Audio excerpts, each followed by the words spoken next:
Hello. It's not a Saturday. This is Pat, storyteller here, sharing something with you on the channel a bit earlier than the usual Saturday. Here to present a different kind of telling today. One of the many things I do with my knowledge of English is to teach English. I'm a certified teacher of English as a second language.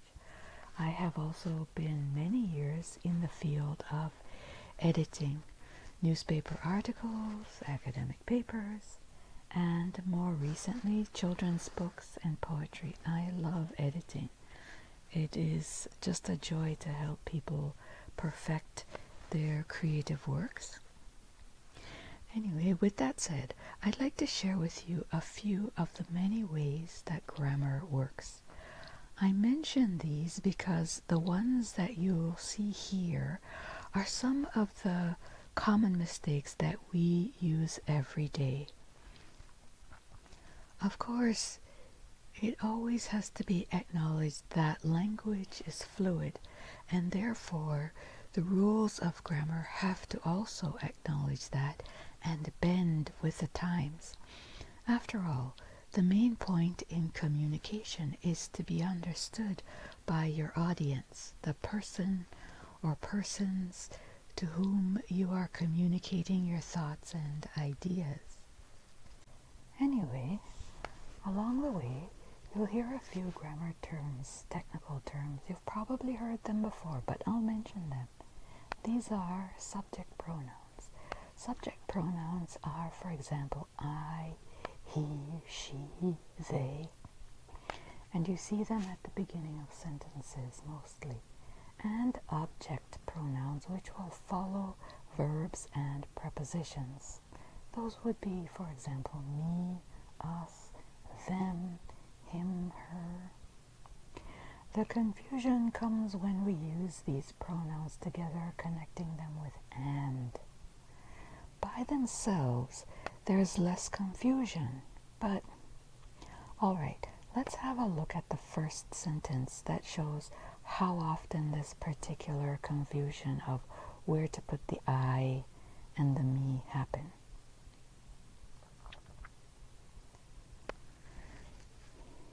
My sister and I would be happy if you would join my family and me for a weekend barbecue.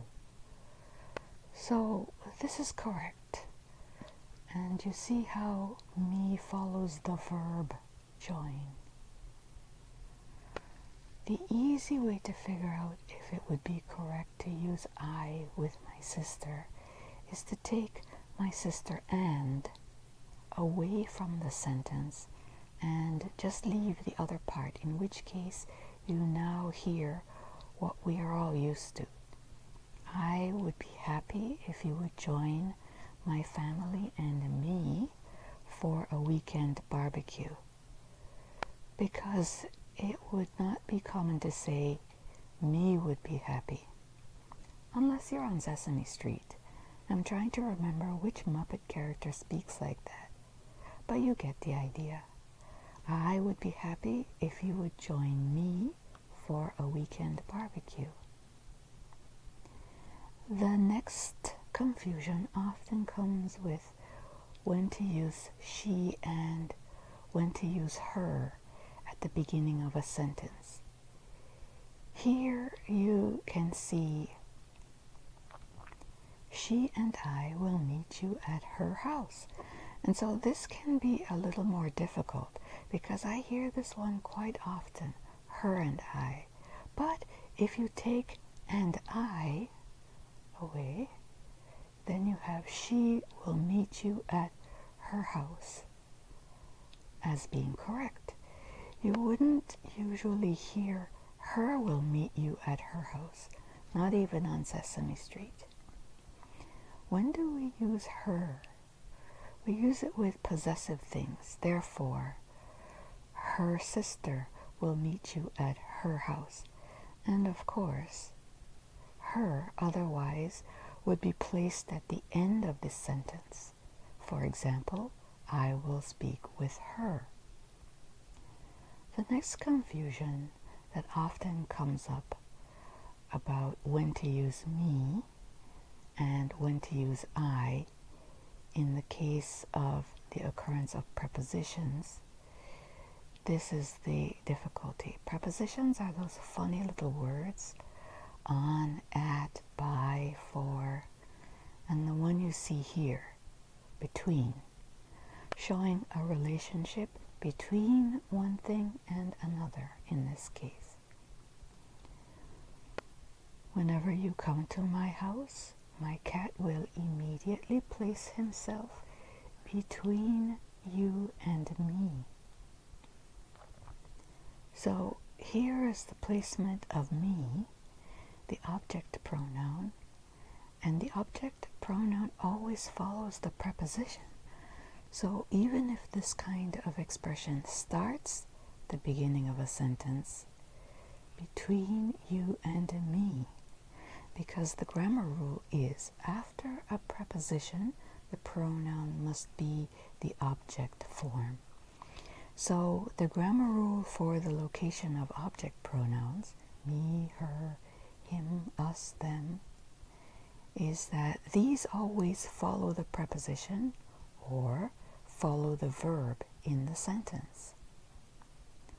The next one, and this is one that I made the mistake for quite a while because I changed my habit a bit. I managed to change my habit about stative verbs. So it takes a little while to get used to linking verbs. And we see it here. He felt good about passing the test. I think that would be easy enough in most everyday conversation. But the mistake that people sometimes make is with the use of bad with the stative verb. So you might hear, he felt badly, and that's the mistake I used to make. He felt badly about failing the test. It's not grammatically correct. You use an adjective after a stative verb, therefore, he felt bad about failing the test.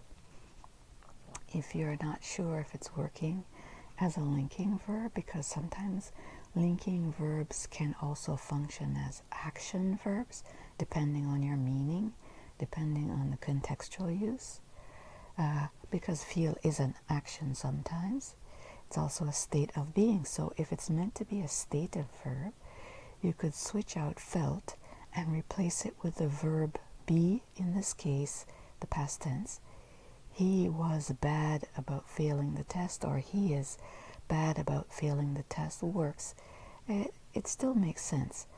But he was badly about failing the test, or he is badly about failing the test, really sounds outside the usual expression, doesn't it? Anyway, when feel is used as a linking verb or stative, use an adjective after feel. So he felt bad, or felt sad, or felt happy, or felt sorry, or felt hungry. You get the point. You wouldn't say he felt sorrily or he felt hungrily. So in the case of verbs that show your state of being, they take adjectives for the description. And the last one is just basically a spelling habit with the word every. Technically, every belongs to the group called determiners. Determiners include a, the, your, my, our, this, those, each, every. And when we use it with every day, sometimes it gets a little confusing, especially in writing. So there's the first sentence. Every day seems the same to me during winter. Every here showing a kind of quality of the word day, and these are two separate words. And in the second sentence, brushing your teeth is a good everyday habit. Everyday here is one word. It functions as an adjective and has the same meaning as average or normal or routine. So is a good normal habit, a commonplace habit, An everyday habit, one word. All right. That's it. That's all there is for today on the Grammar Beat. And please come back on Saturday for part 2 of Pinto's Beans romance tale. It took a surprising turn as it was unfolding on my page. All right, see you on Saturday. In the meantime, if you have any grammar questions that have been puzzling you, please leave them in the comment section. Thank you as always. See you on Saturday.